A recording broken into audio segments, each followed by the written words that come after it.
పవన్ కళ్యాణ్ ప్రస్తుతం డాలీ తెరకెక్కిస్తున్న కాటమరాయుడు చిత్రంతో బిజీగా ఉన్న సంగతి తెలిసిందే.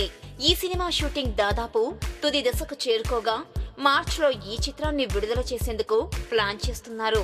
ఇక తాజాగా పవన్ బోస్టన్లోని హార్వర్డ్ యూనివర్సిటీలో జరగనున్న ఇండియా కాన్ఫరెన్స్ 2017 కార్యక్రమంలో భాగంగా అమెరికాకు పయనమయ్యాడు. ఇండియా కాన్ఫరెన్స్ కు జనసేన అధినేత పవన్ కళ్యాణ్ తో పాటు మాధవన్ కూడా హాజరు కానున్నాడు. ప్రముఖ ఫ్యాషన్ డిజైనర్ మనీష్ మల్హోత్రా కూడా వ్యక్తిగత సదస్సులో పాల్గొననున్నారు. హార్వర్డ్ యూనివర్సిటీ సదస్సు తర్వాత Pawan Indian diaspora of North America ప్రజలను కలవనున్నాడు. న్యూ హ్యాంప్షైర్ లోని నగావా పబ్లిక్ హైస్కూల్ సౌత్ లో జరగనున్న సభకు కార్ ర్యాలీగా అభిమానులు వెళ్లనున్నారని తెలుస్తోంది. కొద్దిసేపు చర్చలు జరిపిన పవన్ ఆ తర్వాత వారితో కలిసి డిన్నర్ కూడా చేయనున్నాడని అంటున్నారు. ఈ వీడియో గనుక మీకు నచ్చినట్టయితే లైక్ చేయండి, షేర్ చేయండి, సబ్స్క్రైబ్ చేసుకోండి.